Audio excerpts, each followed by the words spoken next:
It's about 5:24 p.m. on January 31st, 2023. And I'm really hoping people will start connecting the dots, because a partial picture doesn't paint the whole picture. You got to learn how to connect all the dots together. And we're looking right now at Elon Musk with the chip they're implanting in people's brains to help them connect and interface with computers, which for people that are paralyzed, have ALS, have other types of muscular problems, this might benefit them greatly. But what I'm worried about is the misuse of these chips. So targeted individuals have already had chips taken out of their bodies, and they have it as evidence. Chips illegally put in their bodies. So when they start doing this, they're going to tout it as something miraculous and wonderful, which it will be for those people that can't move their legs, that are quadriplegics, or they have ALS or muscular dystrophy. This may be wonderful for them. And then you're going to have the rogue elements of the military with a deep state taking those chips and implanting them in people without their permission and controlling them.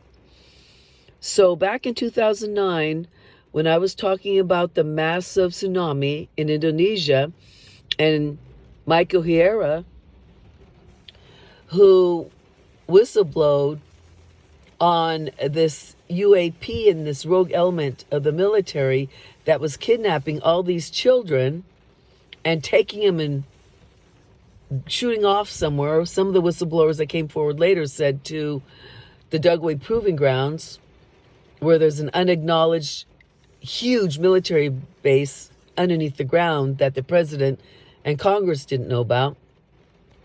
You can imagine what they did with those children.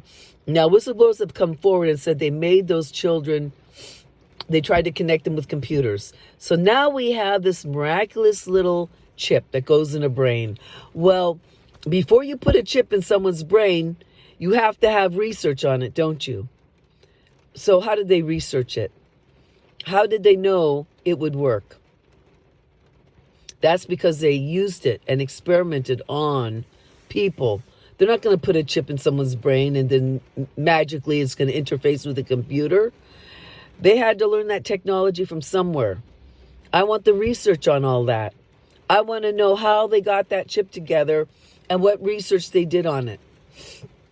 And I want to know who volunteered for it.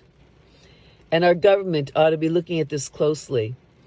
Because right now, we have Elon Musk, who's interested in cyborgs and transhumanism. You have an out-of-control military-industrial complex. You have people being targeted with directed energy weapons and gang-stalked. And now we're allowing people to put chips in other people's brains to control their movements and their thoughts.